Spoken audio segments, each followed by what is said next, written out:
नमस्कार साथियों, YouTube channel कल्पना Hindi academy पर आप सबका स्वागत है। ये क्लास हिंदी से संबंधित सभी परीक्षाओं के लिए है। आज की क्लास में हम हिंदी साहित्य और व्याकरण से संबंधित महत्वपूर्ण प्रश्नों पर विस्तृत चर्चा करेंगे। तो चलिए हम आज की क्लास को शुरू करते हैं और हमारा आज का पहला प्रश्न है, आधुनिक युग का सूरदास किसे कहा जाता है? आपके पास ऑप्शंस में है नागार्जुन, मैथिली शरण गुप्त, भारतेंदु हरिचंद, हरियोध। तो इसका सही उत्तर होगा बिल्कुल सही। इसका सही उत्तर होगा ऑप्शन नंबर 4। आधुनिक युग का सूरदास हरियोध जी को कहा जाता है। हरियोध जी का जन्म कब हुआ था? 1865 ईस्वी में। ठीक है, और हरियोध को कवि सम्राट के नाम से भी जाना जाता है। हमारा अगला प्रश्न है, पुरुष परीक्षा की रचनाकार कौन है? आपके पास ऑप्शंस में है लाला श्रीनिवास दास, विद्यापति, गोरखनाथ, हेमचंद्र। तो इसका सही उत्तर होगा बिल्कुल सही। इसका सही उत्तर होगा ऑप्शन नंबर 2। ठीक है, पुरुष परीक्षा विद्यापति जी की रचना है। लाला श्रीनिवास दास जी की रचना है परीक्षा गुरु। इसमें आपने कंफ्यूज नहीं होना है, ध्यान रखना है आपने इस बात का। ठीक है, लाला श्रीनिवास दास जी की जो रचना है वो है उनकी परीक्षा गुरु और पुरुष परीक्षा रचना है आपकी विद्यापति जी की। हमारा अगला प्रश्न है, ये आपके पास वाक्य दिया गया है कि प्रिया खाना खाकर दिल्ली जाएगी। वाक्य में कौन सी क्रिया है? आपके पास ऑप्शंस में है नाम धातु, सार्वकालिक, प्रेरणार्थक, पूर्वकालिक। तो इसका सही उत्तर होगा प्रिया खाना खाकर दिल्ली जाएगी। वाक्य में कौन सी क्रिया प्रयुक्त है? बिल्कुल सही। इसका सही उत्तर होगा ऑप्शन नंबर 4, पूर्वकालिक क्रिया। ठीक है, हमारा अगला प्रश्न है, आचार्य रामचंद्र शुक्ल ने भक्ति काल का प्रारंभ कब से माना है? आपके पास ऑप्शंस में है 1318 ईस्वी, 1328 ईस्वी, 1375 ईस्वी या 1373 ईस्वी। तो इसका सही उत्तर होगा, बताइए, आचार्य रामचंद्र शुक्ल जी ने भक्ति काल का प्रारंभ कब से माना है? बिल्कुल सही। इसका सही उत्तर होगा ऑप्शन नंबर 1, 1318 ईस्वी से। और कब तक माना है? 1643 ईस्वी तक। जिन साथियों ने ऑप्शन नंबर 3 बताया है उनका उत्तर गलत है। ठीक है, 1375 ईस्वी नहीं बल्कि संवत 1375 होता तब आपका सही था। ठीक है, हमारा अगला प्रश्न है, मीराबाई के पदों में किस भाषा का प्रयोग हुआ है? आपके पास ऑप्शंस में है भोजपुरी, राजस्थानी मिश्रित ब्रज, खड़ी बोली या अवधी। तो इसका सही उत्तर होगा, बताइए, मीराबाई के पदों में किस भाषा का प्रयोग हुआ है? बिल्कुल सही। इसका सही उत्तर होगा ऑप्शन नंबर 2, राजस्थानी मिश्रित ब्रज भाषा का। हमारा अगला प्रश्न है, गजानन शब्द में कौन सा समास है? आपके पास ऑप्शंस में है कर्मधारय समास, अव्ययीभाव समास, तत्पुरुष समास या बहुब्रीहि समास। तो इसका सही उत्तर होगा, बताइए, गजानन शब्द में कौन सा समास है? किस समास का उदाहरण है ये? बिल्कुल सही। इसका सही उत्तर होगा ऑप्शन नंबर 4, गजानन शब्द बहुब्रीहि समास का उदाहरण है। ठीक है, गज है आनंद जिसका, अर्थात गणेश। हमारा अगला प्रश्न है, हमारो उत्तम भारत देश प्रस्तुत पंक्ति की रचयिता है। आपके पास ऑप्शंस में है भारतेंदु हरिचंद, राधा चरण गोस्वामी, प्रताप नारायण मिश्र या बद्री नारायण चौधरी प्रेमखंड। तो इसका सही उत्तर होगा, आपके पास पंक्ति दी गई है हमारो उत्तम भारत देश। प्रस्तुत पंक्ति की रचयिता कौन है?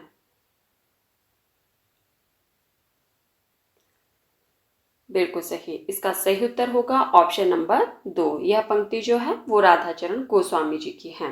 हमारा अगला प्रश्न है, युगल शतक किसकी रचना है? आपके पास ऑप्शंस में है स्वामी हरिदास, हट्टी, श्रीभट या रहीमदास। तो इसका सही उत्तर होगा,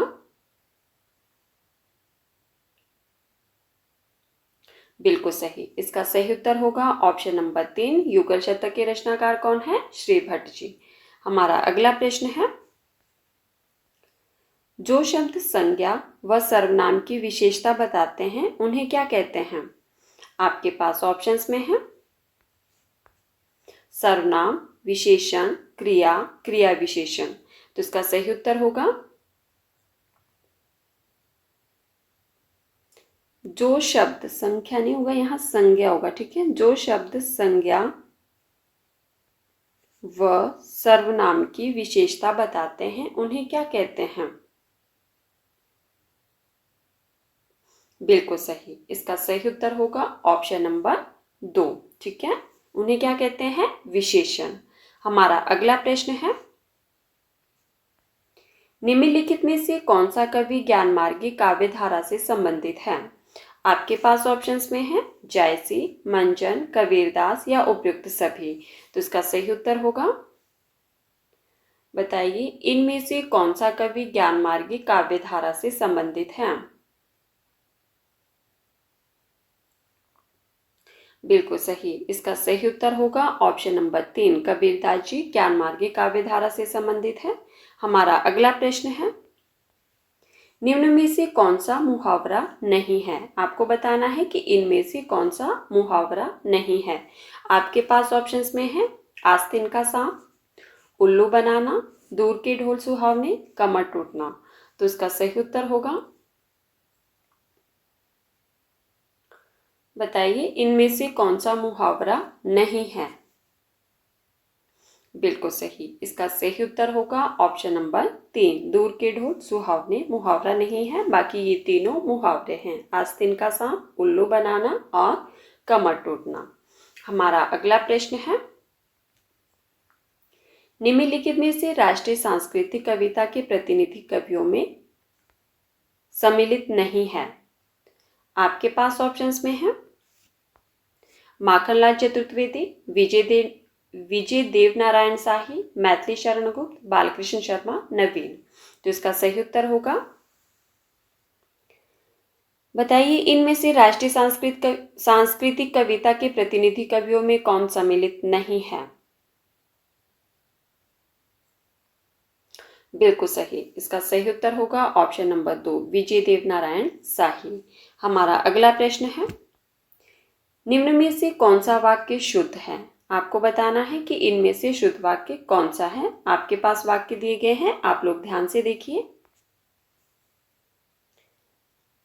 एक बार मैं भी पढ़ देती हूँ। आपके पास वाक्य है, वाह कितना सुंदर दृश्य है, वाह कितना सुंदर दृश्य है, वाह कितना सुंदर दृश्य है, वाह कितना सुंदर दृश्य है।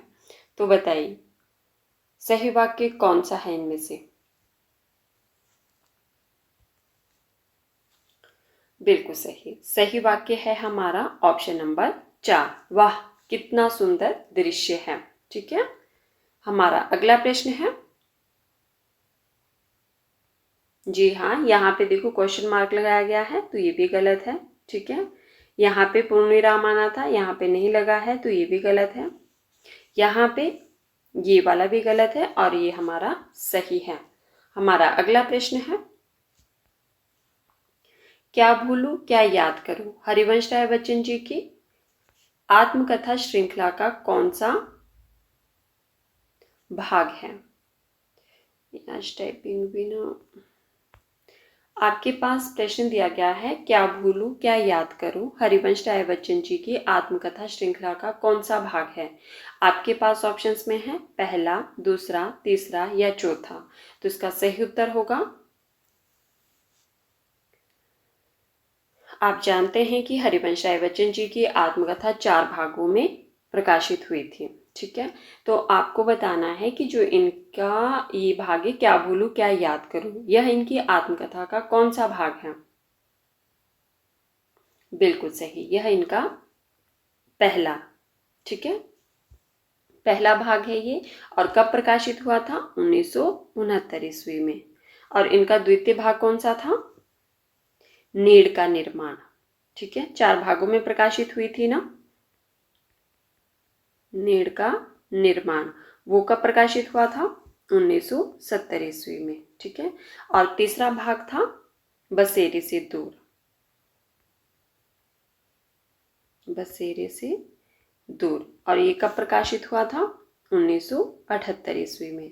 और चौथा भाग था इनकी आत्मकथा का 10 द्वार से सोपान तक। 10 द्वार से सोपान तक कब प्रकाशित हुआ था? 1985 ईस्वी में। ठीक है। तो हमारे से प्रश्न पूछा गया था कि हरिवंश राय बच्चन जी की आत्मकथा जो है उसमें क्या भूलूं क्या याद करूं, उनका कौन सा भाग है, आत्मकथा श्रृंखला का कौन सा भाग है? तो वह है आपका पहला। और यह कब प्रकाशित हुआ था? 1969 ईस्वी में। दूसरा भाग है इनका नीड़ का निर्माण, 1970 में प्रकाशित हुआ था। बसेरे से दूर 1978 में। और चौथा भाग है 10 द्वार से सोपान तक, 1985 ईस्वी में। ठीक है। हमारा अगला प्रश्न है, निम्न में से सूर्यकांत त्रिपाठी निराला की रचना है। आपको बताना है कि इनमें से सूर्यकांत त्रिपाठी निराला जी की रचना कौन सी है।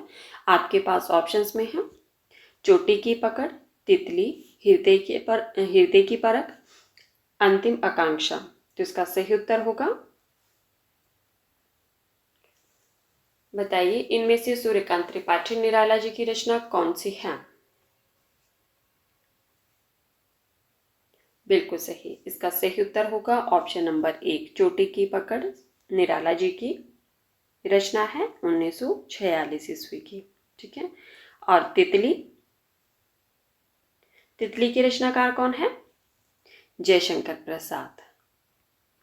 ठीक है। और यह इनका उपन्यास है 1934 ईस्वी का। हृदय की परख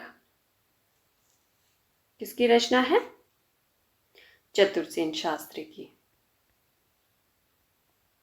चतुरसेन शास्त्री जी की रचना है ये 1918 ईस्वी की। ठीक है। और अंतिम आकांक्षा सियाराम शरण गुप्त की। सियाराम,